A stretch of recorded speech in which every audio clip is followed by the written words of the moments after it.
Mau melihat orang yang bodoh tapi merasa pintar, ini orangnya. Kita ini orang bodoh tapi pingin pintar. Tapi mau melihat orang yang pintar tapi merasa pintar juga. Dia sudah pintar tapi dia masih merasa pintar.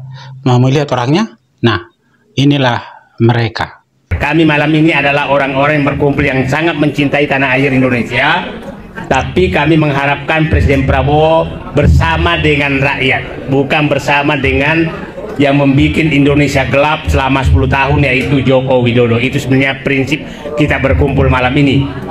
Malam ini berhasil, tadi ada sekitar 70-an peserta, tokoh-tokoh aktivis, dan kami tadi berhasil merumuskan bahwa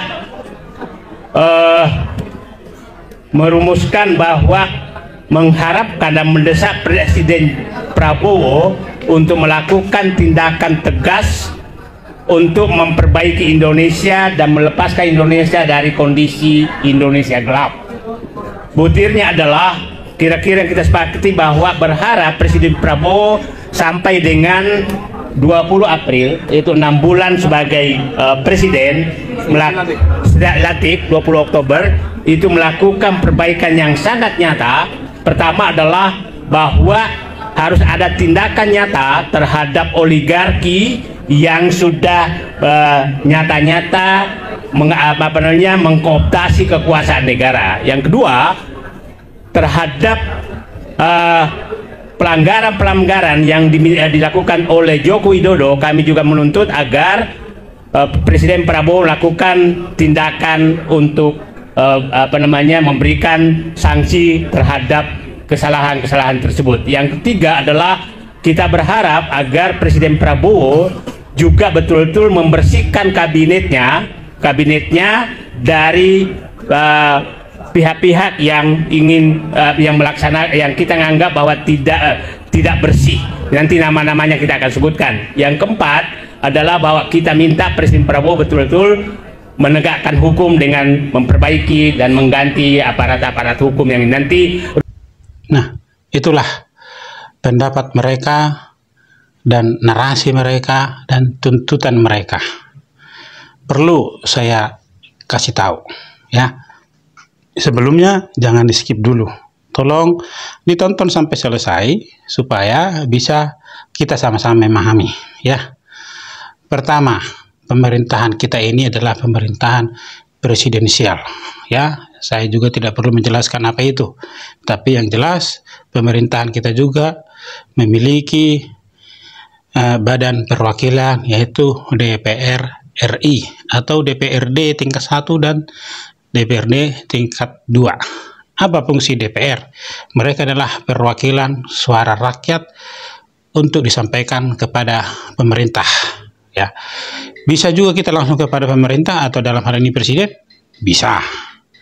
Melalui para menteri-menterinya juga bisa. Tetapi kita perlu tahu porsi kita di mana. Kita perlu tahu kita siapa terhadap pemerintah itu. Nah, kalau kita sebagai rakyat yang menyampaikan pendapat, menyampaikan narasi, menyampaikan tuntutan, ada baiknya kita sampaikan ke Dewan Perwakilan Rakyat sebagai perwakilan kita di pemerintahan, ya. Kenapa? Karena DPR itu kita pilih, ya. Saya memilih si A, maka saya punya hak untuk menyampaikan kegelisahan saya, menyampaikan persoalan saya terhadap si A menjadi perwakilan saya di Dewan. Dan inilah yang mereka akan godok atau mereka akan melakukan penyelesaiannya di pemerintahan. Jika hal itu perlu disampaikan kepada Presiden, maka melalui rapat dengar pendapat atau apa itu, mereka akan melakukan itu terhadap Presiden melalui para menteri-menterinya, ya. Bisakah kita juga menyampaikan atau tuntutan kita kepada Presiden? Bisa. Tetapi mari kita lihat dulu siapa kita, ya.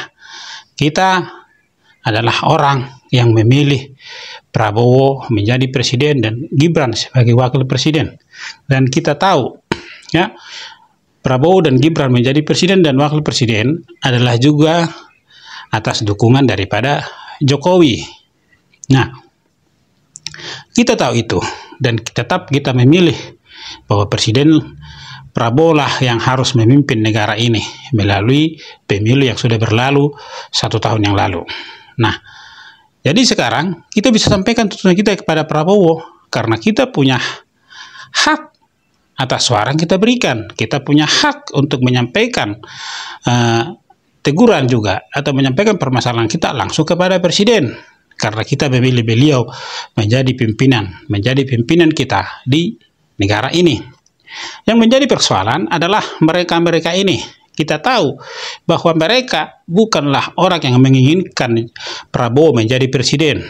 Ya, semua tahu itu, bahwa yang pakai topi atau yang bicara itu, kita tahu bahwa mereka itu tidak menginginkan Prabowo sebagai presiden. Dan mereka juga menuntut di Mahkamah Konstitusi ya, untuk ya menggagalkan dalam artian dikatakan pemilu curang ya. Mereka melakukan itu supaya Prabowo dan Gibran tidak menjadi presiden dan wakil presiden, tetapi kalah juga. Nah, sekarang mereka mau menuntut ke Prabowo dan Gibran sementara mereka tidak memilih itu.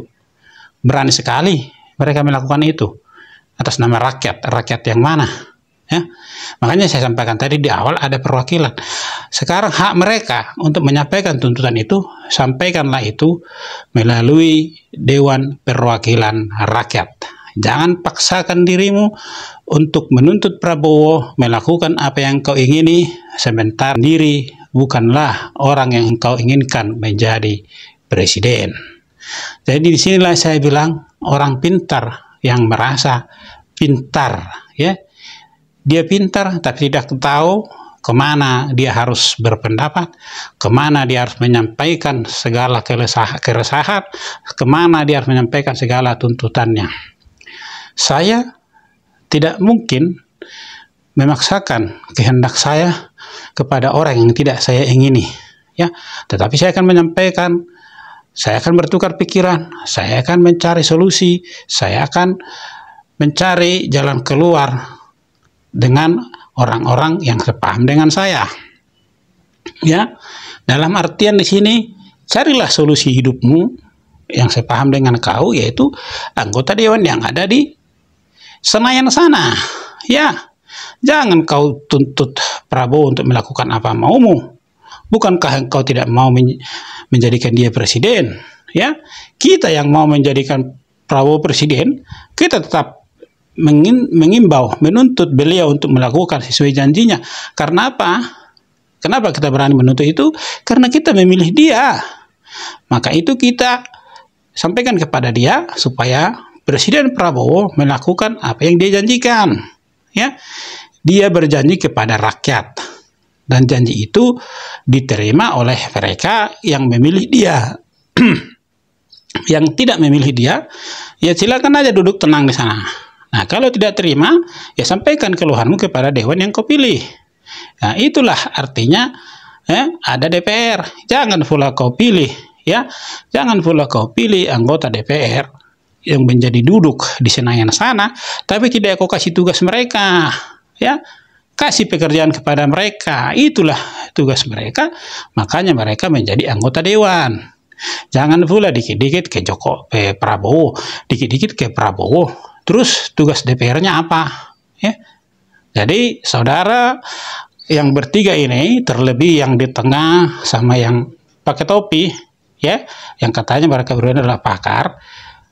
Entah pakar apa sekarang saya juga nggak tahu lagi. Nah, mereka bicara tentang Indonesia gelap, di tuntutannya jelas. Memang Indonesia gelap bagi mereka. Karena selama 10 tahun pemerintahan Jokowi seperti yang mereka sampaikan, Indonesia gelap, iya. Indonesia gelap karena mereka berdua tidak menjadi bagian dari pemerintah. Salah satu dipecat, yang satunya bosnya dipecat.